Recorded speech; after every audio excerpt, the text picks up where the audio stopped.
Bonjour à tous et merci beaucoup d'être présents pour cette présentation virtuelle. Donc aujourd'hui, je souhaitais vous parler de l'automatisation de la production de produits bathymétriques dans la suite logicielle de Telehan Caris. Alors en bref, Caris conçoit des logiciels pour la communauté maritime, travaillant avec des systèmes d'information géographique et ce depuis à peu près 35 ans. Mais avant de commencer, je souhaitais me présenter. Je m'appelle Marie-Lou Gentilhomme et je suis développeuse logicielle et responsable technique de projet. Et chez Teledyne Caris, pareil, mes sujets de recherche se sont portés par exemple sur des technologies comme le maillage à résolution variable ou la sélection de sondes automatiques.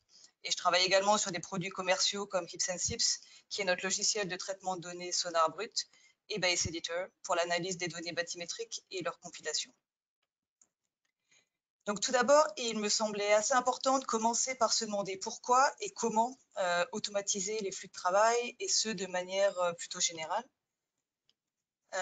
Il est clair que les organisations et les entreprises dans le domaine hydrographique doivent faire face à de nouveaux besoins et de nouveaux enjeux. Alors d'une part, la quantité de données à traiter augmente sans cesse, que ce soit grâce au partage de données, à l'utilisation de capteurs et sonars haute résolution, ou bien à l'augmentation du nombre de plateformes avec la popularisation des véhicules autonomes, soit sous-marins, soit de surface, ce qu'on a pu voir pendant la présentation précédente. D'autre part, on constate une utilisation multidisciplinaire des données hydrographiques. Alors auparavant, ces données étaient principalement destinées à la sécurité de la navigation, et ça fait aussi référence à la première présentation qu'on a vue aujourd'hui. Mais aujourd'hui, il devient nécessaire d'extraire des informations supplémentaires pour satisfaire les besoins d'utilisateurs variés. À partir de données multifaisceaux, on peut par exemple produire des cartes marines, mais également utiliser les données d'imagerie dans le cadre de projets scientifiques. Cette augmentation du volume de données, mais également du nombre de produits à créer, ne s'accompagne que rarement d'une augmentation du personnel, et il faut donc trouver d'autres moyens de relever ce défi en modernisant le flux de travail, mais également en l'automatisant. Alors, il me semble qu'il y a deux aspects essentiels à prendre en compte quand on parle d'automatiser un flux de travail. Alors, le premier aspect concerne vraiment les processus et les algorithmes. Donc, il s'agit pour nous d'identifier quels éléments du flux de travail ne peuvent pas être traités par des algorithmes, des logiciels, ou alors le sont mal, et comment on peut améliorer ou développer ces processus. Et ça, je trouve que c'est particulièrement pertinent quand on s'intéresse à la création d'isobates et de sondes, car ce flux de travail comprend encore aujourd'hui beaucoup d'étapes manuelles que peu d'algorithmes ont vraiment tenté d'automatiser. Alors, une fois qu'on possède ces processus de base indispensables, on peut alors automatiser le flux de travail en associant ces briques, si on peut dire, et ainsi créer un script. Alors, il y a plusieurs outils de la suite logicielle Caris qui sont disponibles pour faire cela. Donc, par exemple, avec Caris On Board, le script traite les données directement lors de la collecte dans le bateau ou le véhicule, et ça permet d'obtenir des informations quasiment en temps réel et de réduire le temps de post-traitement, entre autres. Alors, Process Designer, c'est une interface graphique de notre suite logicielle où on peut concevoir et dessiner des flux de travail en utilisant des processus Caris, mais également d'autres éléments logiques, et je reviendrai là-dessus dans la prochaine diapo, je crois. Donc, ces processus Caris peuvent également être combinés et utilisés grâce à notre interface Python, ce qui permet en outre d'intégrer des fonctionnalités, alors soit d'autres logiciels ou des fonctionnalités qui sont développées par votre entreprise ou votre organisation. Alors pour résumer un peu tout ça, notre approche, c'est d'une part de développer des algorithmes pour traiter les données efficacement et pour produire des résultats de la plus haute qualité possible, et en parallèle de proposer des outils pour combiner ces processus et créer des flux de travail automatiques personnalisés. Alors après, ces flux de travail peuvent être intégrés à des outils externes et à des bases de données. Alors ces bases de données, ça peut être des bases de données fournies par Caris, mais pas nécessairement. Et cette approche permet donc de s'adapter au mieux aux besoins de chaque utilisateur. Donc pour revenir à Process Designer, c'est une application que l'on peut décrire comme un outil graphique de création de flux de travail. Alors on appelle les flux de travail qu'on crée dans Process Designer modèles. Donc les processus Caris sont disponibles, donc là vous voyez quelques exemples, et peuvent être utilisés comme briques, si on veut, pour construire le flux de travail, qu'on va donc dessiner ici. On peut définir les paramètres des processus, alors soit dans le modèle, ou bien définir ces paramètres, enfin on peut décider que ces paramètres doivent être remplis lors de l'exécution du modèle. Donc, en plus des processus, Process Designer offre des éléments logiques, donc par exemple branche, conditions, boucles, etc., pour permettre un flux de travail plus complet. Donc, lorsqu'on a fini de créer un modèle, on obtient en quelque sorte un script qui est réutilisable et qu'on peut exécuter depuis une application Caris. Donc, l'opérateur remplit les paramètres qui étaient à renseigner au moment de l'exécution. Donc, par exemple, ici, on a un exemple où il faut renseigner que 2 paramètres et lance le script. Donc, pour résumer, une seule personne se doit de créer ce ou ces modèles et de multiples opérateurs peuvent les exécuter autant de fois qu'ils le souhaitent. Donc, je voudrais maintenant vous présenter les algorithmes et les processus qui permettent la compilation et la généralisation d'isobat et de sondes.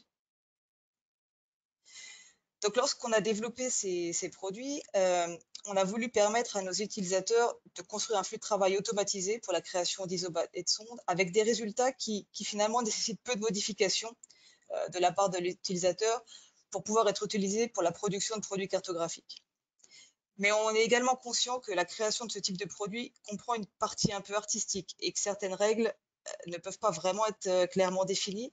Et c'est pour ça que cette solution a été pensée pour permettre à l'utilisateur d'avoir un contrôle complet du flux de travail, d'une part avec des outils de contrôle qualité et également avec des outils d'édition.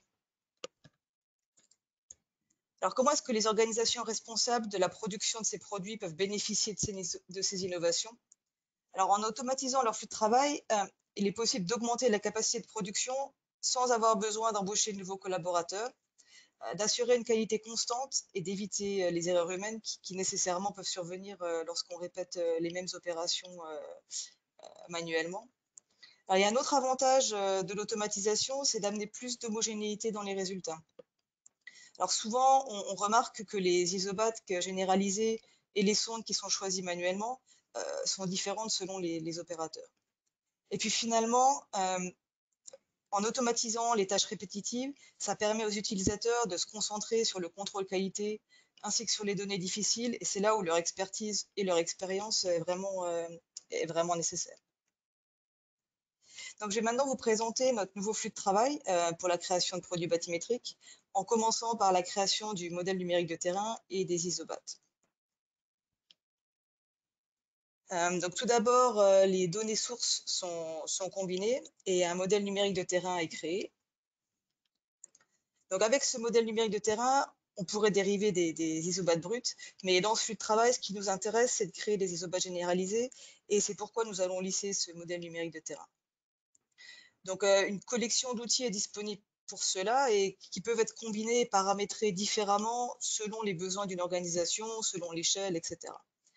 Donc, sur cette illustration, au milieu, on voit des isobates en blanc et des isobates en noir, et elles proviennent du même modèle numérique de terrain, mais qui a été lissé différemment.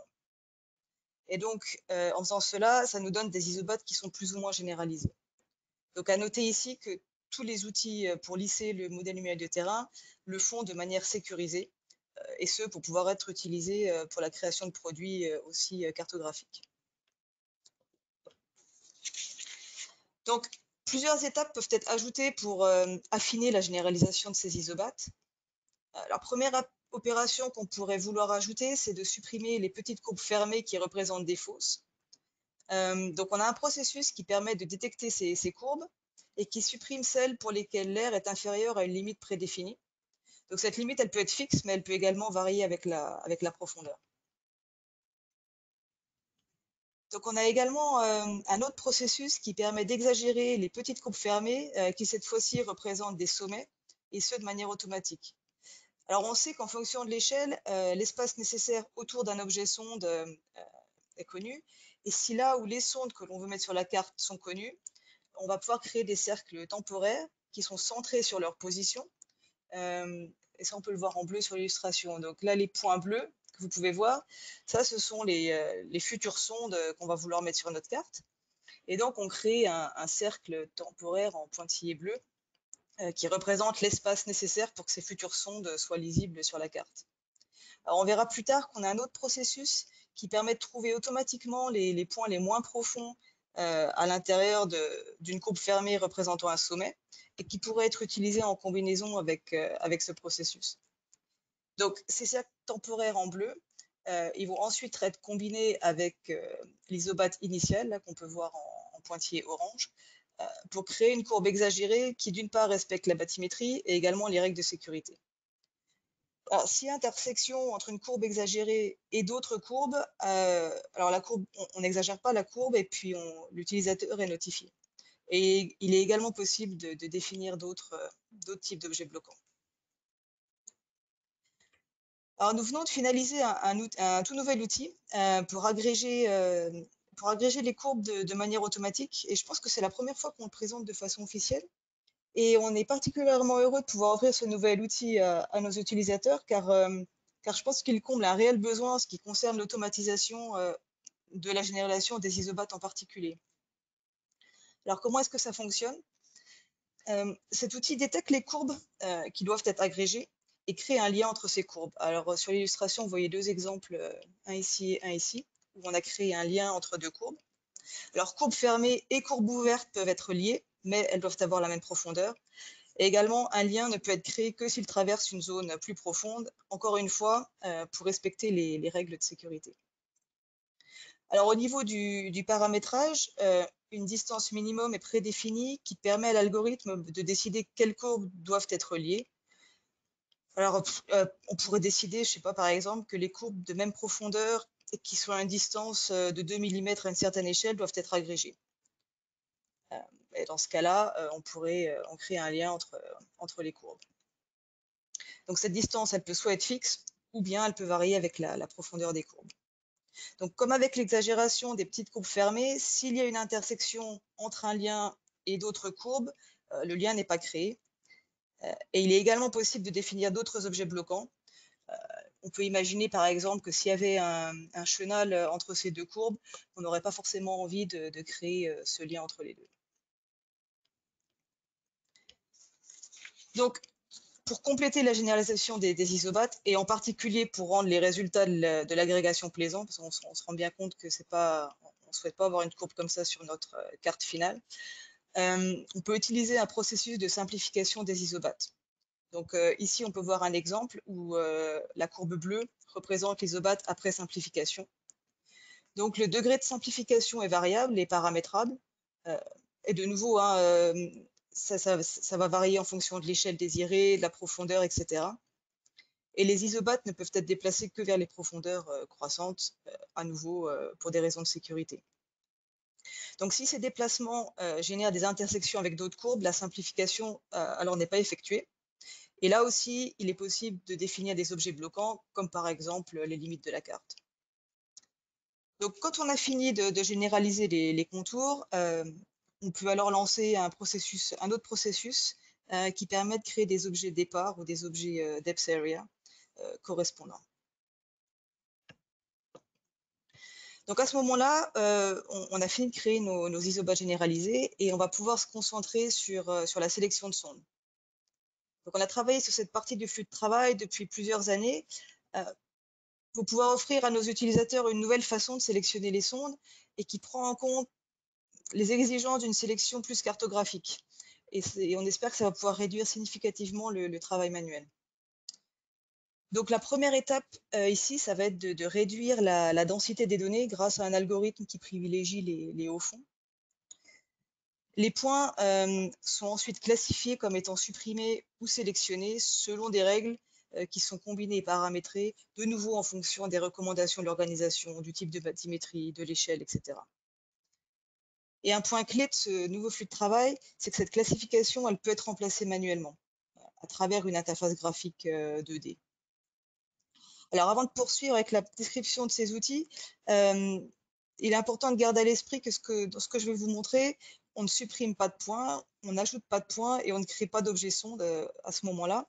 Quand on fait une classification, la seule chose que l'on fait, ça va être de modifier certains attributs des points. Donc, en l'occurrence, on a un attribut qu'on appelle selection state et qui va prendre les valeurs soit non classifiées, supprimées ou sélectionnées.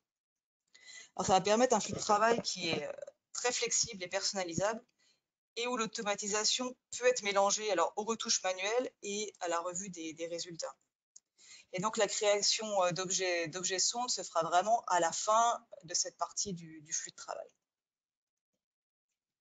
Alors, il y a un aspect intéressant de ce nouveau flux de travail, c'est qu'on va pouvoir utiliser des objets en paramètres d'entrée des outils de classification. Alors, on peut utiliser n'importe quel objet ou n'importe quel catalogue. Donc, avant d'exécuter un processus de classification, on va devoir se demander quels objets doivent être pris en compte. Bon, lorsque c'est pertinent, évidemment. Alors, soit pour créer une aire dans laquelle les points doivent être classifiés par la règle en question, soit pour fournir des objets qui vont être utiles à un algorithme. Donc, on pourrait, par exemple, vouloir traiter différemment les zones de restriction ou alors les zones autour d'une épave ou le long d'une isobate. Mais on pourrait également souhaiter utiliser les isobates qu'on a créés au cours de la première partie du flux de travail et les fournir aux algorithmes de classification. Et on reviendra là-dessus un peu plus tard. Donc, je voudrais maintenant vous montrer juste quelques exemples pour comprendre comment cette classification fonctionne et comment les objets sont pris en compte. Donc, dans ce premier exemple, les objets points ou les objets lignes sont tamponnés, et vous pouvez le voir avec, en orange sur l'illustration. Et tous les points qui sont à l'intérieur de cette zone orange vont être classifiés comme supprimés. Et alors, les points qui sont classifiés comme supprimés, vous pouvez les voir en bleu. Donc, en faisant ça, on évite, par exemple, de créer des sondes qui chevaucheraient ces objets sur la carte. Donc, dans ce second exemple, on va également classifier des points comme étant supprimés. Cette fois-ci, on va utiliser la profondeur d'un objet sélectionné pour faire cette classification. Donc, les objets de départ ou les objets depth area qui ont été créés pendant la première partie du flux de travail sont sélectionnés. Et tous les points dont la profondeur est supérieure à la gamme de profondeur de cet objet depth area vont être classifiés comme supprimés. Donc, par exemple, si on a un objet depth area dont la profondeur maximale est 10 mètres, tous les points à l'intérieur de cet objet qui sont plus profonds que 10 mètres sont classifiés comme étant supprimés. Et donc, dans cet exemple-là, vous pouvez voir ces points en bleu également. Donc là, on vient de voir deux exemples qui montrent comment spécifier quels points ne doivent pas apparaître dans la sélection de sonde finale. Et il y a d'autres options et possibilités dans le logiciel Caris en question, qui est Base Editor. Mais maintenant, on voudrait également savoir comment déterminer les points qui doivent être sélectionnés. Donc, à l'intérieur d'un objet tamponné, d'une aire, ou alors même sur l'ensemble du jeu de données, on a plusieurs algorithmes qui vont pouvoir classifier les points comme étant sélectionnés. Donc là, seuls les points qui n'ont pas été classifiés sont considérés. Donc, par exemple, ceux qu'on vient de voir et qui ont été classifiés comme supprimés ne seront pas pris en compte. Donc, le premier algorithme classifie comme sélectionné le point le moins profond dans une isobate fermée qui représente un haut fond, ou le point le plus profond dans une isobate fermée qui représente une fosse. Et donc, c'est cet algorithme qui peut être utilisé en combinaison avec l'exagération des petites courbes fermées qui représentent des sommets et dont nous avons parlé précédemment. Donc, le second algorithme va détecter les points critiques. Donc, pour un point considéré, donc on va dire par exemple le 110 mètres que vous voyez là sur l'illustration, on essaie de trouver si on peut construire une courbe fermée qui entoure ce point et qui serait constituée d'autres points plus profonds par un certain pourcentage. Donc, par exemple, si on choisit un pourcentage de 10%, on cherche si on pourrait créer une courbe fermée constituée de points de profondeur 121 mètres ou plus. Et par ailleurs, si on trouve une courbe comme ça, on ne peut pas avoir de points qui seraient moins profonds à l'intérieur de la courbe. Alors cette méthode, elle est très très importante car elle va trouver les hauts fonds pour lesquels on n'a pas d'isobate fermée sur la carte finale. Donc le troisième algorithme va sélectionner les points qui décrivent la bathymétrie du fond et qui complètent les isobates généralisés. Alors pour ça, on va créer une triangulation à partir des isobates généralisés et des points qui auraient été classifiés comme sélectionnés. Alors, il y a plusieurs variations pour cet algorithme, mais l'idée générale, c'est vraiment de trouver les points les plus éloignés de cette triangulation, car ce sont eux qui vont compléter l'information dont on dispose. Et je veux dire par ça, ça va être les points qui complètent les isobates et les points qui sont déjà sélectionnés. Donc à chaque fois c'est une méthode itérative, et à chaque fois qu'un nouveau point est classifié comme sélectionné, la triangulation est mise à jour, et on va continuer cette itération jusqu'à ce que le point le plus proche de la triangulation se trouve à une distance prédéfinie, Et alors, parce que là, on va considérer que les isobates et les points qu'on a classifiés comme sélectionnés décrivent la bathymétrie suffisamment précisément. Donc, ça paraît peut-être un peu complexe, alors je vais essayer de vous expliquer avec un exemple. Donc ici, on a par exemple une isobate qui est à 5 mètres. Et on va imaginer qu'au départ, aucun point n'est sélectionné dans cette zone. Donc ça va nous donner dans cette zone une triangulation qui va être plate avec une élévation de 5 mètres. Et dans cette zone, on voit donc que le point le plus éloigné de la triangulation est le point à 3,6 mètres qui sera donc sélectionné. Et donc finalement, on a une dernière méthode qui va nous permettre de compléter la sélection et qui choisit les points les moins profonds ou les plus profonds, et ce de manière assez régulière en utilisant un rayon qu'on spécifierait dans les paramètres d'entrée. Donc ici, les points en noir ont été sélectionnés et j'ai choisi intentionnellement de ne pas faire tourner d'autres algorithmes précédemment, juste pour pouvoir montrer, pour pouvoir illustrer l'espacement entre les points sélectionnés. Donc juste pour finir avec la classification des points, je voulais ajouter juste deux informations qui me semblaient intéressantes. Alors, en plus de l'attribut selection state, qui va prendre les valeurs de non classifiés, sélectionnés ou supprimés, on a un autre attribut qui s'appelle selection rule et qui va être également modifié au cours de la classification. Et cet attribut, il va prendre le nom de la règle qui a classifié le point, et ce qui va être assez utile lorsqu'on vérifie les résultats. Également, à tout moment du flux de travail, l'utilisateur peut manuellement vérifier et modifier ces deux attributs, et ce soit pour un seul point ou alors pour un groupe de points. Donc, lorsque la classification est terminée, on peut filtrer les points qui ont été classifiés comme sélectionnés et finalement créer nos objets sondes. Alors, à ce moment-là, il peut être assez intéressant de transcrire l'attribut selection rule dans un attribut de l'objet sonde pour garder une trace, en quelque sorte, de la raison pour laquelle cette sonde a été choisie. Donc, on pourra savoir, est-ce que c'était une sonde critique? Est-ce que c'était une sonde de remplissage? Est-ce qu'elle a été choisie manuellement, etc. Et alors, les points classifiés comme sélectionnés, ils peuvent également constituer le nuage de points en entrée du modèle ou du script pour l'échelle suivante. Donc, il est possible de construire un flux de travail complètement automatisé, où des sondes sont créées pour chaque échelle, et où on est assuré que les sondes créées pour une échelle plus petite proviennent des sondes choisies pour la plus grande échelle. Excuse-moi, Marie-Lou, il sera temps de conclure. Un peu de temps pour les questions. Je crois que ouais, j'y suis. J'ai celle-là et après la conclusion. Donc, on a vu comment créer un flux de travail pour créer les isobates généralisés et des objets sondes pour toute échelle à partir de nos données sources. Et donc là, on a vu que le flux de travail peut être complètement automatisé ou bien séquencé de manière à laisser l'utilisateur vérifier les résultats et les ajuster. Et le degré de travail manuel dépend en partie de la bathymétrie en entrée, mais également du type de produit final qu'on souhaite créer. Et donc, à partir de là, nos objets sont prêts à être téléchargés dans une base de données et même partagés via des services dans le cloud, comme on a Caris Geospatial in the Cloud, qui est une solution logicielle en tant que service pour partager les données stockées dans une base de données. Et donc, pour finir, pour ma conclusion, je souhaitais juste donner un contexte un peu plus large à cette thématique et à ce nouveau flux de travail. Un des défis majeurs auxquels nos utilisateurs font face, c'est vraiment de réduire la durée entre l'acquisition des données et la distribution. Et donc, pour moi, pour répondre à ce défi, il me semble que l'automatisation de la création de ces produits bathymétriques est essentielle, car on voit encore que le degré de travail manuel nécessaire est vraiment un obstacle. Donc, merci beaucoup de m'avoir écouté. Et puis, maintenant, s'il y a des questions, n'hésitez pas.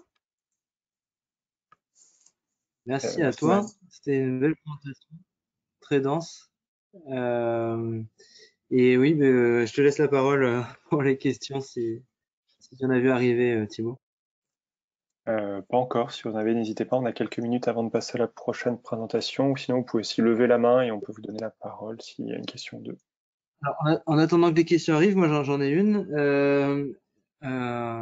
Tu as commencé par introduire, parlant de l'autonomisation des flux d'acquisition via des plateformes autonomes, etc. Et donc des flux de données qui sont de plus en plus importants et le personnel pas forcément augmenter. Donc le besoin de suivre pour les fabricants de logiciels. Est-ce que parmi les utilisateurs justement actuels, est-ce que tu en as qui utilisent ces nouveaux outils pour justement aller plus autonome avec leurs outils déjà qui eux physiquement autonomes? Bah, vraiment pour cette thématique, oui. D'ailleurs, tous ces outils, ils ont été en partie, on les a développés en partie à travers des projets. Donc, il y a eu vraiment 2 projets qui ont été importants pour nous cette année.